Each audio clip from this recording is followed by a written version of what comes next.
दोस्तों, साल 2025 की सबसे बड़ी हनुमान जयंती और इस दिन साल की सबसे बड़ी पूर्णिमा भी है। हनुमान जयंती पर पड़ने वाली पूर्णिमा को सबसे बड़ी और सबसे खास पूर्णिमा माना जा रहा है, जो कि 12 अप्रैल को पड़ने वाली पूर्णिमा पर हनुमान जयंती भी है। इसलिए इस योग में कई दुर्लभ संयोग बन रही हैं। ऐसे में इन दो जगहों पर चुपचाप 2 दीपक जलाकर छोड़ दें। इससे मृत्युदंड, पितृदोष, महाकाल सर्प दोष, नजर दोष, शनि दोष, राहु दोष, सब कुछ होगा खत्म। किस्मत पर लग जाएंगे 4 चांद। महालक्ष्मी दौड़ी दौड़ी चली जाएंगी, टंडाल भी होंगे धनी। दोस्तों, आज हम आपको बताएंगे दीपक जलाने के कितने ज्यादा फायदे आपको अपने जीवन में मिलते हैं और किस प्रकार आपको दीपक जलाना चाहिए, कौन सी दिशा में, जिससे आप बहुत ज्यादा तरक्की प्राप्त कर सकें, अवुदयता सकें और अपने जीवन में सभी बाधाओं को खत्म कर सकें। सबसे पहली बात तो आपको ध्यान में रखनी चाहिए कि अपने घर के मंदिर में रोजाना ही आपको दीपक जलाना चाहिए। कोई शाह ये भी ऐसा नहीं होना चाहिए कि आपने दीपक ना जलाया हो, क्योंकि घर के मंदिर में रोजाना दीपक जलाना बहुत ही जरूरी होता है। इसी से आपके घर से सभी नेगेटिव एनर्जी बाहर निकलती है। अगर आप कोई भी दीपक नहीं जलाते हैं घर के मंदिर में या फिर अपने घर में शाम के समय, तो इससे आपके घर का वातावरण बहुत ज्यादा नेगेटिव तो होता ही है। आपके घर की परेशानी भी बहुत ही ज्यादा बढ़ने लगती है। घर का मुखिया होता है, उसे बहुत ज्यादा ही मेहनत करनी पड़ती है। इसकी वजह से परेशानी, डिप्रेशन, टेंशन में घर का मुखिया पहुंच जाता है।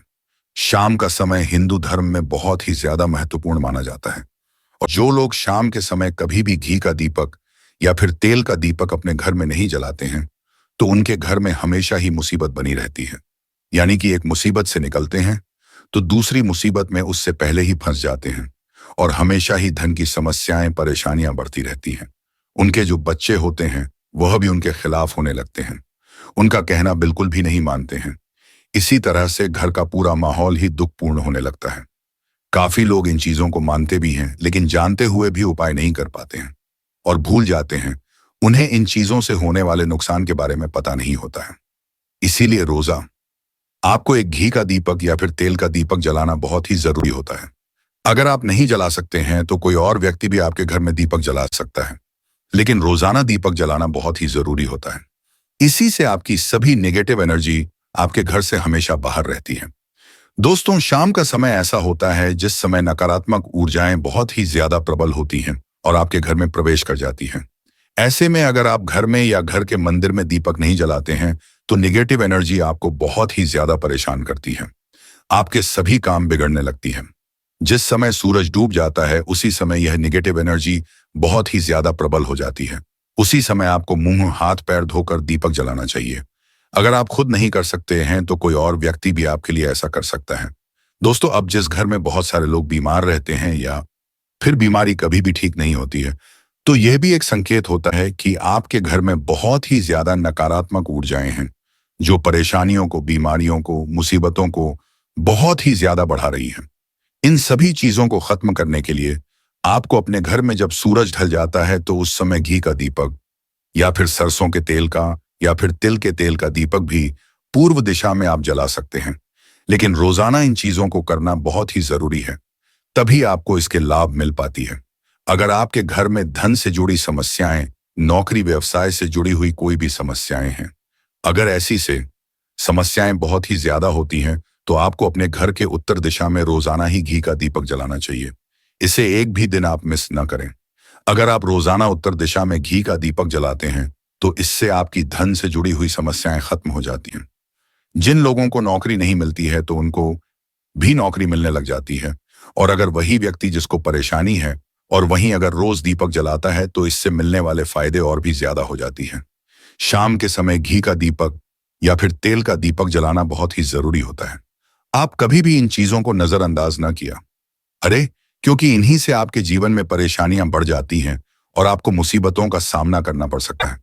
आपको यह जानकर हैरानी होगी कि जो भी घी का दीपक जलाते हैं उससे जो निकलने वाली ऊर्जा होती है वो आपके घर में जब फैलती है तो इससे घर का माहौल एकदम से सुख में बनने लगता है, यानी कि पॉजिटिव होने लगता है।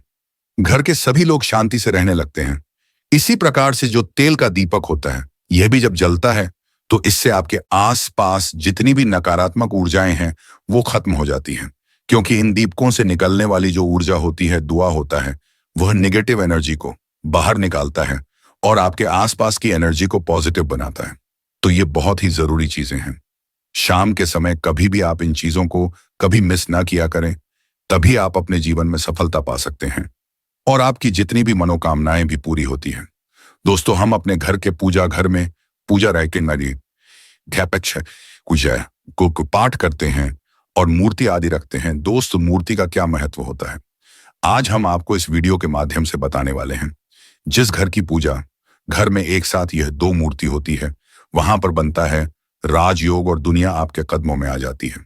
कहने का तात्पर्य यह है कि आपको सर्व सुख प्राप्त हो जाता है, जिसकी आपने कल्पना की है, जिसकी आपने मनोकामना मांगी है।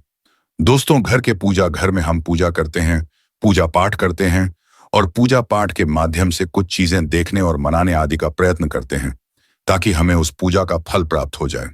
और हम उसी अनुरूप घर के अंदर मूर्ति आदि लगवाते हैं, ताकि हम उन देवी देवताओं का सुंदर मुख देख सके और उनका आशीर्वाद प्राप्त कर सकें।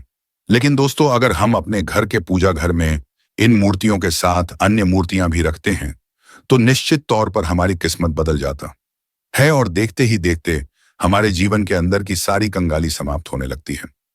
दोस्तों, बात करते हैं उन मूर्तियों के बारे में कि आखिर कौन सी दो मूर्तियां एक साथ में आपको रखनी चाहिए ताकि उसका सच्चा सर्व सुख आपको प्राप्त हो सके।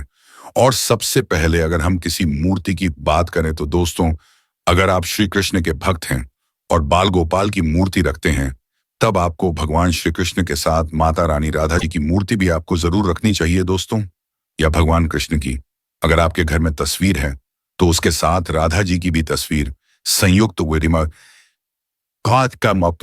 के रूप में आपको लेकर आनी चाहिए।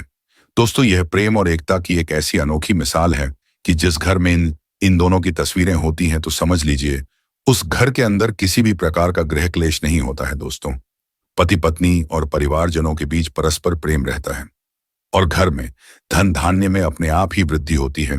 इसीलिए यह जरूरी माना गया है।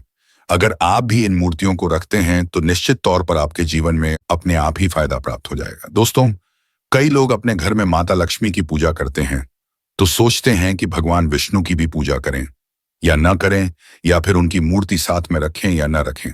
दोस्त, हमेशा भगवान श्री विष्णु जी और माता लक्ष्मी की पूजा आपको एक साथ करनी चाहिए। दोस्तों, देवाधिदेव महादेव भगवान विष्णु और भगवान ब्रह्मा जी तीनों ही देवताओं को सर्वशक्तिमान देवता माना गया है और त्रिदेवों में भगवान विष्णु जी को पूजा जाता है। तो अगर आप अपने घर के पूजा घर में लक्ष्मी नारायण जी की संयुक्त रूप में पूजा करते हैं तो निश्चित तौर पर आपके घर में दिन दुगनी रात चौगुनी वृद्धि देखने को मिलती है। दोस्तों, इसीलिए आप भगवान विष्णु जी के साथ माता लक्ष्मी जी की पूजा करें। अगर माता लक्ष्मी की अकेली तस्वीर है तो आपको उनके बाएं तरफ भगवान श्री गणेश और भगवान श्री कुबेर जी की मूर्ति या तस्वीर अपने घर के मंदिर में जरूर लगानी चाहिए। अगर आप माता लक्ष्मी जी के बाएं तरफ भगवान श्री गणेश जी की मूर्ति लगाते हैं या तस्वीर लगाते हैं तो आपको निश्चित तौर पर लाभ प्राप्त होता है और देखते ही देखते आपके जीवन के अंदर की कंगाली समाप्त होने लगती है। और धन प्राप्ति के लिए आपको लक्ष्मी गणेश जी की संयुक्त रूप से पूजा करनी चाहिए। माना जाता है माता लक्ष्मी धन देती है, तो भगवान श्री गणेश रिद्धि सिद्धि का भंडार और वृद्धि का बिल डांस करते हैं। इसी वजह से इनकी पूजा बहुत जरूरी मानी गई है। दोस्तों, कई लोग पूछते हैं कि अपने घर में हनुमान जी की तस्वीर मूर्ति रखी या न रखें, या उनकी पूजा करें या ना करें। दोस्तों, आपको निश्चित तौर पर हनुमान जी की अन्य देवी देवताओं के साथ में भी आप मूर्ति या तस्वीर रख सकते हैं। किसी प्रकार की कोई दो राय नहीं है कि आपके ऊपर हनुमान जी क्रोधित होंगे या नहीं होंगे।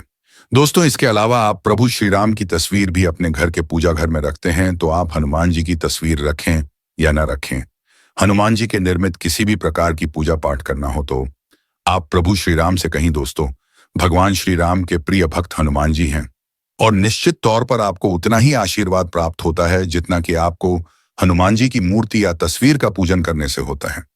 या फिर आप क्या करें, श्री राम दरबार की तस्वीर अपने घर में लेकर आए और